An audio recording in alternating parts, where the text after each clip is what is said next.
I stand here today representing many people who had the courage to come back and work in the mental health field tirelessly on a daily basis. Our biggest stumbling block is still the stigma of mental illness. Recovery.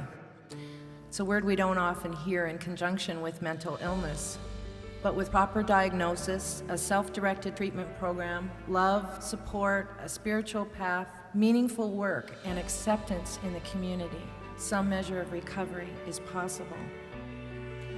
People who suffer from mental illness come from all walks of life and are capable of great things. To present the award for mental health, representing our presenting sponsor, please welcome the Senior Vice President and CFO of Wheaton Precious Metals, Gary Brown.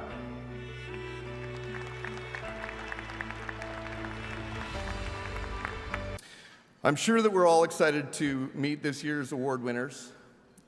And this first Courage to Come Back award recognizes that person who best exemplifies the courage and strength it takes not only to overcome the obstacles of living with a mental illness, but to go on to live their life in a manner that gives hope and assistance to others who live with mental illness. My dad was a bricklayer. So I remember being in the bank and smelling, and there was a bricklayer in there, and it was the smell of drying cement on his clothes. That was a trigger. I don't remember anything after that for about 2 weeks. Often, in his drunken rage, he would threaten to kill them with his gun. Almost always, he would beat them. Her mother used alcohol to wash away the violence, but for her and her siblings, they could only escape in their minds.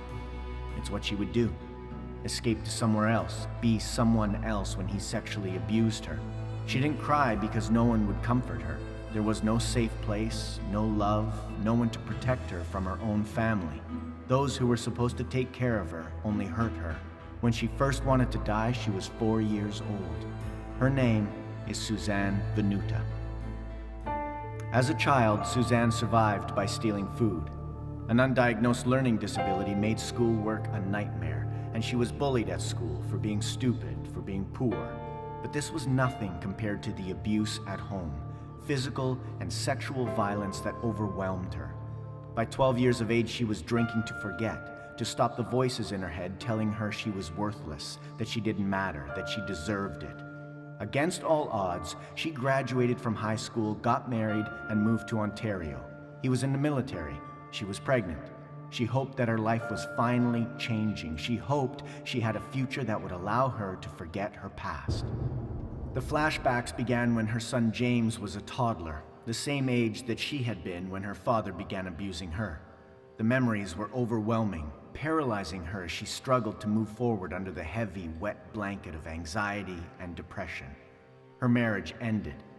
Even so, SUZANNE completed a 2-year early childhood education program. She remarried and moved back to Comox. She opened a home-based daycare, and soon her business was thriving. On the surface, she was happy, but every morning she woke up physically and mentally exhausted. Every day she struggled with demons she couldn't name, couldn't fight. Her life was collapsing.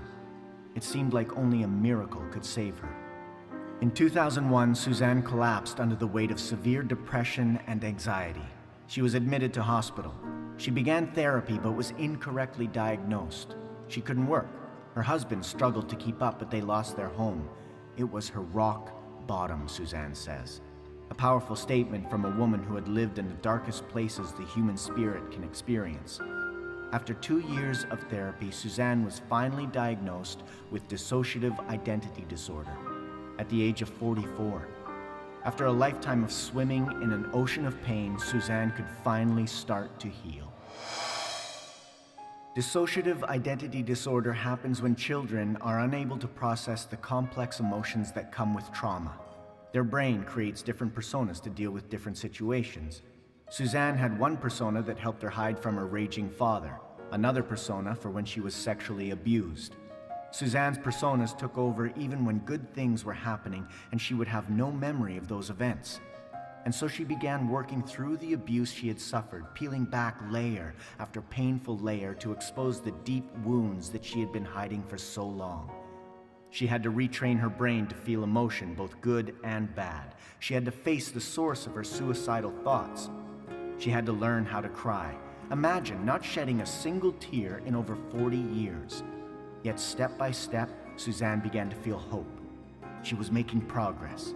Suzanne was not only determined to survive, she was determined to fly. 5 years after her diagnosis, Suzanne was ready to share her story. So she gave a presentation in the classroom. The kids loved her. She volunteered to speak to medical students about how to best serve patients with DID symptoms. She joined the Canadian Outward Bound Women of Courage program and now offers peer support to new members. She gives workshops to secondary and college-level psychology, social work, and mental health teachers and students. She is part of the Youth Peer Support Group at the Institute of Families and has spoken to 600 service providers at the Child and Youth Mental Health Congress. Suzanne has also written articles for the BC Association of Critical Counselors for local newspapers, and she maintains 2 blogs on living with DID. She's been spreading the word about dissociative identity disorder and advocating for mental health awareness for over 13 years. When we start talking about mental illness, you're the first generation to start demanding changes. When we have a classmate that's battling cancer, we all shave our heads. I want to see when one of our classmates has a mental health challenge, we shave our heads, we raise money for fundraisers. You guys can make the change happen. She is a fighter, she is a teacher, she is an advocate for those walking the dark path she has survived. Because Suzanne believes that mental health challenges are manageable, and she inspires others to believe that as well with her astonishing strength, her incredible compassion, and her amazing courage to come back.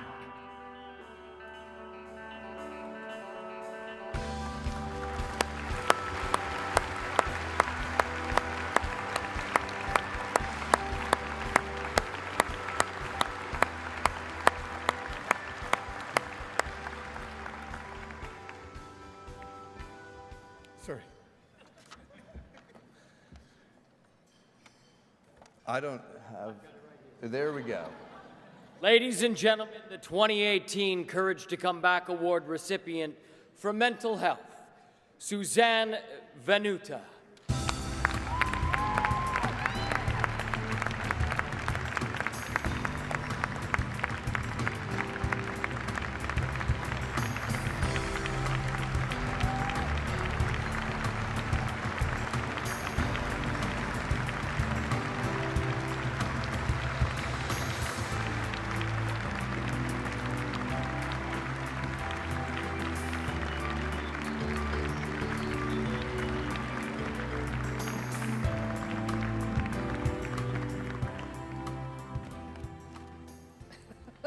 Wow. Yeah, who would think you get an award for being yourself? This is pretty awesome. Thank you. It's just, there's a lot of people out there. I think of all my speaking career that will ever happen, I think this will be the biggest crowd ever that I'm speaking to. This is awesome. It's a little nerve-wracking, but awesome. This has been one hell of a journey, but it's going to make an amazing memoir. I would like to thank Coast Mental Health for this award. I'm honored and humbled to be standing here before you and amongst you, my recipients. This award encourages me to keep doing what I'm doing, making change happen, one conversation at a time. I hope to one day bring this conversation to a TED Talk. There are so many people to thank who've helped me somewhere along this journey, but I don't have time to thank everybody tonight, but you'll be in my memoirs. But for tonight, there are a few folks I would like to mention.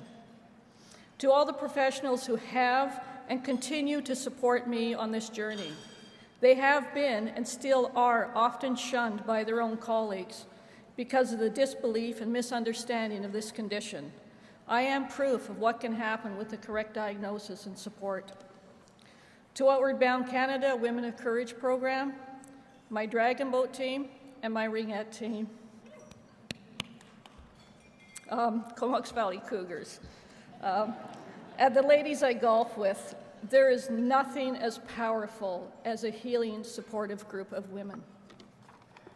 To my son James and my husband Tony, for staying beside me no matter how difficult it became for them. To my friends, some are here tonight. Jen, who nominated me.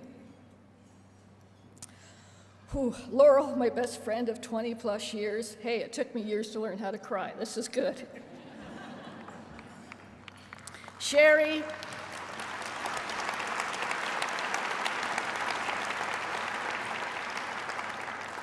Sherry, my hiking and adventure buddy, and Jill, who believes, as I do, that we can give hope to our youth.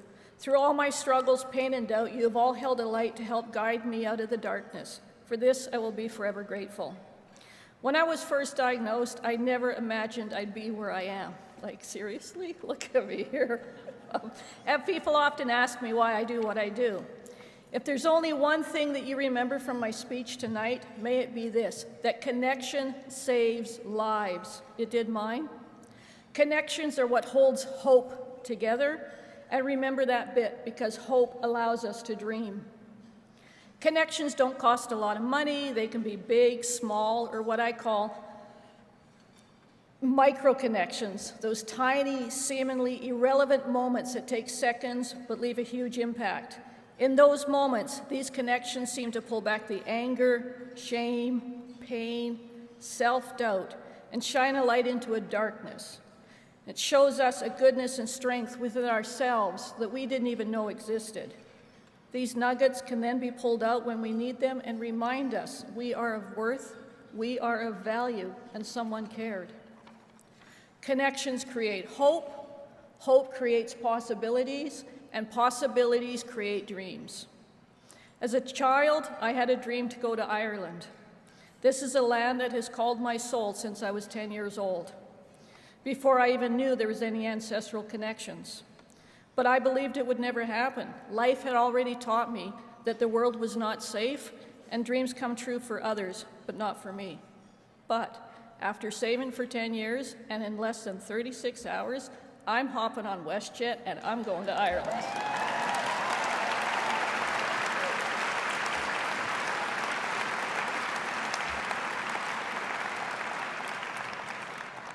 And I'm able to do this because connections create hope, hope creates possibilities, and possibilities create dreams. I am not what society calls successful. I do not have a bank account, mine's more anemic.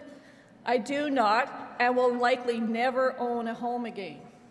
I drive a 21-year-old car, the heater doesn't work, and the key keeps getting stuck in the ignition, so it won't start. I am not in the workforce, I am on disability, and at times struggle living with a mental illness. But I am making change happen, one conversation, one connection at a time, and so can you. This is why I do what I do. And on one final note, to those folks who told me no one would listen to me and I couldn't make a difference unless I went back to college or university and got a degree, I have one thing to tell you. You were misinformed, and look at me now. Thank you.